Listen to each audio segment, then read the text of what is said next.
Hello students, चलिए start करते हैं। चैप्टर 4 डिटर्मिनेंट का एग्जांपल नंबर 24 देखते हैं क्या है।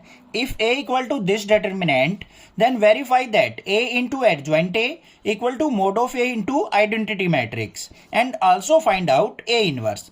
हमें क्या करना है, इस डिटर्मिनेंट की हेल्प से ये स्टेटमेंट प्रूव करनी है और हमें ए इनवर्स फाइंड आउट करना है। तो किस तरीके से करेंगे, बिल्कुल सिंपल है। सबसे पहले तो देखो बच्चों, यहां पे हम क्या निकाल सकते हैं, मोड ऑफ ए निकाल सकते हैं। तो मॉडुलस ऑफ ए निकाल लेते हैं। मॉडुलस ऑफ ए क्या होगा, सबसे पहला एलिमेंट क्या है 1 इंटू ये रो कट गई, मतलब ये कॉलम ये रो कट गई, तो क्या बच गए 4 3 3 4 4 4 जा क्या हो गया 16 माइनस में 3 3 जा 9। सेकेंड एलिमेंट पे चलेंगे तो नेगेटिव लेते हैं, माइनस का 3, ये लाइन कट गई ये कट गई, 4 1 जा 4 माइनस में 3 1 जा 3। फिर क्या आ गया थर्ड एलिमेंट 3 पे, ये 3 हो गया, इसके सामने वाली कॉलम कट गई रो कट गई, 3 1 जा 3 और माइनस में 4 1 जा 4। तो क्या आ गया मेरे पास, सिंप्लीफाई करके देखते हैं। 16 माइनस 9 कितना हो गया बच्चों 7 7 1 जा 7। यहाँ पे 4 माइनस 3 1 1 की माइनस 3 से मल्टीप्लाई -3, ये -1 और -3 करेंगे माइनस का 3। तो ये क्या आ गया बच्चों यहाँ पर 1 7 माइनस 6 जो कि आ गया 1 नॉट इक्वल टू 0 है। अब ये अगर 0 हो जाता ना तो हम इसका ना तो ए इनवर्स निकाल सकते ना एडजॉइंट ए निकलता, तो यहीं पे छोड़ देते हम इस क्वेश्चन को, लिख देते कि नॉट पॉसिबल है। अब यहां पे हमारा जो मॉडुलस है वो नॉट इक्वल टू 0 आया है। अब हमें इसका एडजॉइंट ए निकालना है भाई। एडजॉइंट ए क्या होता है हमारा, adjoint A equal to transpose of हमें क्या करना है, यहां पे जो भी कोफैक्टर होंगे A11 A12 A13, फिर A21 A22 A23, फिर A31 A32 A33। इस तरीके से हमें सभी एलिमेंट्स के कोफैक्टर निकालने हैं और उसका कोरस्पॉन्डिंग ट्रांसपोज ले लेंगे तो वो हमारे पास क्या आ जाएगा, एडजॉइंट ए हो जाएगा। अब कोफैक्टर निकालने बिल्कुल सिंपल है, एक दो मैं निकाल के बता देता हूं। सबसे पहले निकालेंगे बच्चों माइनर। माइनर क्या होता है, M11 मतलब फर्स्ट रो फर्स्ट कॉलम का। फर्स्ट रो हमारे पास ये हो गई, कॉलम ये हो गई और फर्स्ट रो ये हो गई। एलिमेंट क्या बच गए 4 3 3 4, इनको ले लो 4 3 3 4। सिंप्लीफाई करो, 4 4 जा 16 माइनस में 3 3 जा 9, तो 16 माइनस 9 क्या आ गया मेरे पास 7। अब इसका कोफैक्टर देख लेते हैं क्या होगा, A11 क्या होगा -1 की पावर 1 + 1 करेंगे, जोन सी रो है जोन सी कॉलम है उन दोनों का सम, और मल्टीप्लाई क्या होता है कोरस्पॉन्डिंग माइनर। वैल्यू क्या आ गई बच्चों, -1 की इवन पावर +1 मल्टीप्लाई 7, तो क्या आ गया कोफैक्टर 7 आ गया। सिमिलरली हम क्या करेंगे, M12 निकाल लेंगे। M12 का मतलब first row second column, first row ये हो गई सेकंड कॉलम ये हो गई, एलिमेंट बचा 1 3 1 4, तो लिख लेंगे 1 3 1 4।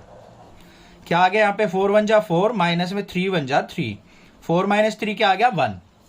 इसका कोफैक्टर देखते हैं A12, -1 की power first row second column है तो 1 + 2 इंटू M12, -1 की पावर 3 हो गई, ओड पावर है तो नेगेटिव रहेगा भाई, और M12 क्या आ गया यहाँ पे 1 1 की -1 से मल्टीप्लाई -1 आ गया। सिमिलरली हम सारे के सारे कोफैक्टर आसानी से निकाल सकते हैं या नहीं निकाल सकते हैं, बिल्कुल निकाल लेंगे। तो एडजॉइंट ऑफ ए क्या हो जाएगा मेरे पास, ट्रांसपोज ऑफ इन सभी वैल्यूज को लिख लेंगे। ये आ गया मेरे पास 7, फिर आ गया -1 और सारी वैल्यू मैं यहां पे लिख लेता हूं। ये आ गए मेरे पास सारे के सारे कोफैक्टर।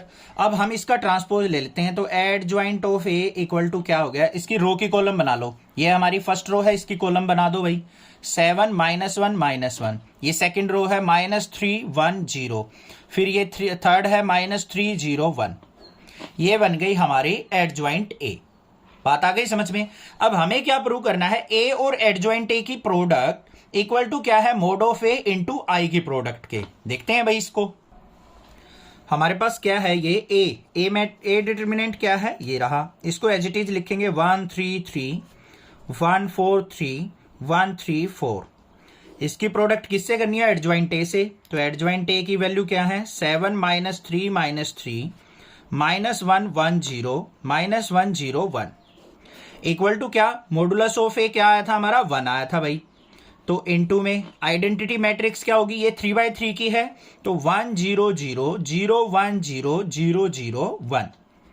जितने भी ऑर्डर की हमारी मैट्रिक्स चल रही है ना क्वेश्चन में, वही ऑर्डर की 1 1 की मैट्रिक्स ले लेंगे हम। डायगोनल एलिमेंट 1 1 होने चाहिए, वो होती है हमारी आइडेंटिटी मैट्रिक्स। अब इसकी प्रोडक्ट हमारी इसके इक्वल आनी चाहिए। इसकी प्रोडक्ट कैसे करते हैं, रो बाय कॉलम, ऐसे एरो लगा लो बच्चों, गलती नहीं होगी। ये रो, इसकी कॉलम, प्रोडक्ट करते हैं, क्या आएगी ध्यान से देखो। 1 की 7 से मल्टीप्लाई 7, 3 की -1 से -3, फिर 3 की -1 से -3, फिर इसकी करेंगे किससे, अगली वाली कॉलम से।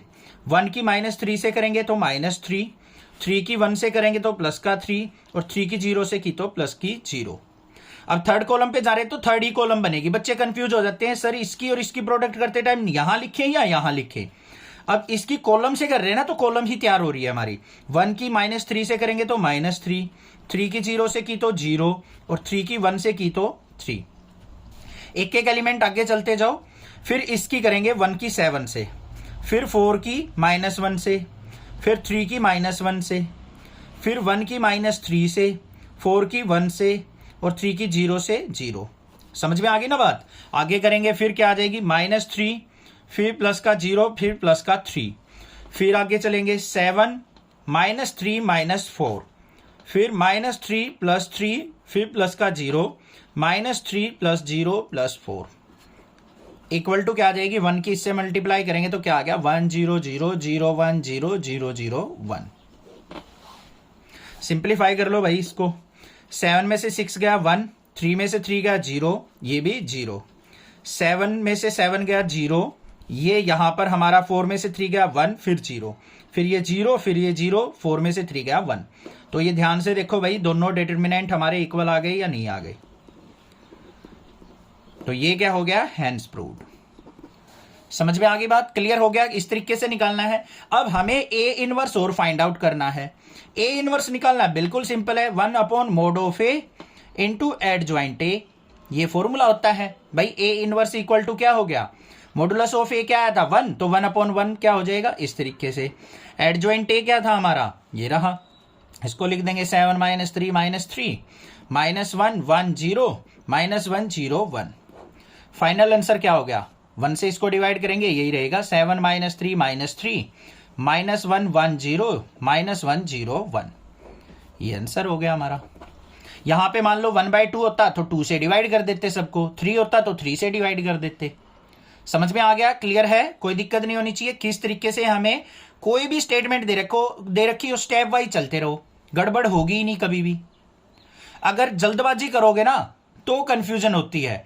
ये ऐसे लेंथी क्वेश्चन होते हैं, नियर अबाउट 10 मिनट्स तो लेते ही लेते हैं क्वेश्चन, तो आपको घबराना नहीं है। पेपर एडजस्ट इसी तरीके से किया जाता है कि भाई बच्चों की टाइम सेव हो सके, मतलब प्रॉपर टाइमिंग के अंदर पेपर कंप्लीट हो सके। घबराना नहीं है बिल्कुल भी, आराम से पेपर करना है, कूल माइंड होके। ठीक है, चैनल को सब्सक्राइब जरूर करना, शेयर करना। Thank you students for watching next classes video.